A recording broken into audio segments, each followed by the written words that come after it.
A Midsummer Night's Dream. William Shakespeare. There has never been as great a name in English literature as that of William Shakespeare, who lived from 26th of April 1564 to 23rd of April 1616. Total span 52 years. Shakespeare, a playwright, poet, and actor, nicknamed Bard of Avon, considered as England's national poet, contributed 38 plays, 154 sonnets, and 2 epic poems in a short span of 25 years. His plays are categorized into histories, comedies, and tragedies. His great comedies: Merry Wives of Windsor, Merchant of Venice, Comedy of Errors, Much Ado About Nothing, Midsummer Night's Dream, As You Like It, should be read as a group because of their shared theme. A Midsummer Night's Dream was written around 1595 as an entertainer at the marriage of some great nobleman, and was later performed in a public theatre. It embodies the Elizabethan era, which believed in witches and spirits, an inevitable part of this drama.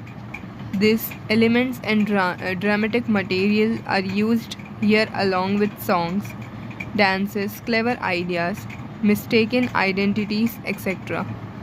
The play forces the reader to land into the beautiful land of imagination, where all adventures seem possible in its fictitious fairy world. By the end of the play, Shakespeare makes us think about the way human beings think, act, and love, once again underlining his deeper awareness of human nature. Theme. The dominant theme in A Midsummer Night's Dream is love. Shakespeare tries to portray how people tend to fall in love with those who appear beautiful to them, though attraction towards beauty might appear to be love, but real love is much more than mere physical attraction. Plot of the play. In the palace, Theseus wins Hippolyta in war. They are to be married with great pomp in 4 days' time. He instructs Philostrate to arrange for the celebration with great revelry.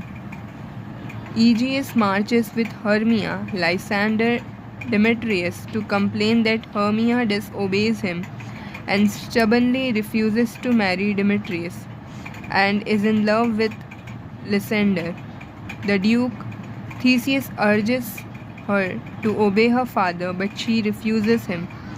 The Duke gives her 3 alternatives to marry Demetrius, or become a nun, or to suffer a death sentence. The Duke of Athens, Theseus, gives her time to think this over until the day of his own marriage. Lysander and Hermia decide to elope to the woods and get married. Demetrius, who used to love Helena, Hermia's friend, has rejected her love and is now interested in Hermia. Hermia reveals her secret plan to her dear friend Helena in order to comfort her. Hermia has made a last-ditch attempt to win back the love of Demetrius for Helena, who reveals to Demetrius that Hermia plans an elopement with Lysander to the woods. Demetrius decides to follow Hermia, and Helena decides to follow Demetrius. Quince's cottage. A group of workmen from Athens wish to perform a play at the Duke's wedding. Quince is in charge of the direction, production, and rehearsal of that play. Bottom one of the over-enthusiastic, talkative, self-appointed active worker from the group wants to play every role of the play. Pyramus and Thisbe. They all plan to meet in the woods for the rehearsal. In the woods. A different world unfolds in the woods. The king of fairies, Oberon, and queen of fairies, Titania, are having a fight over the custody of an Indian boy as to who shall own him.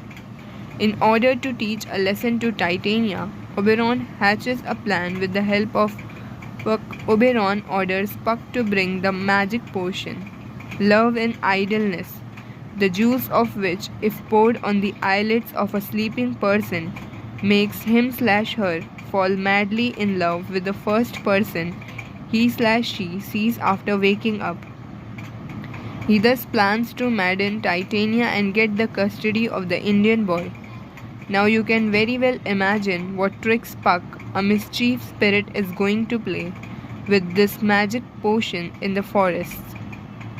As Demetrius enters the wood, followed by Helena, Oberon notices his cold behavior with Helena and decides to develop feelings for her in the heart of Demetrius, and orders Puck to apply the juice on his eyelids, and marches into another part of the wood and applies the love potion on the eyelids of his sleeping wife.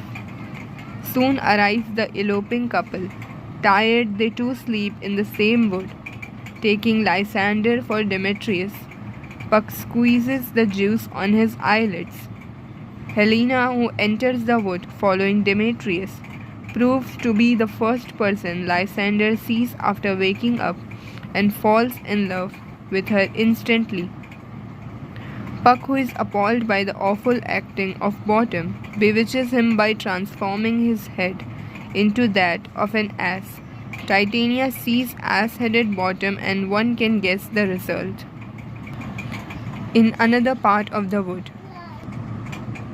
Puck wins praise by Oberon for his affair of Titania Bottom. But as Oberon realizes Puck's mistake of using the love potion for Lysander instead of Demetrius, he himself squeezes it on the eyelids of Demetrius and sends Puck to fetch Helena, which leads the fierce quarrel between Hermia and Helena, as also between Lysander and Demetrius for Helena.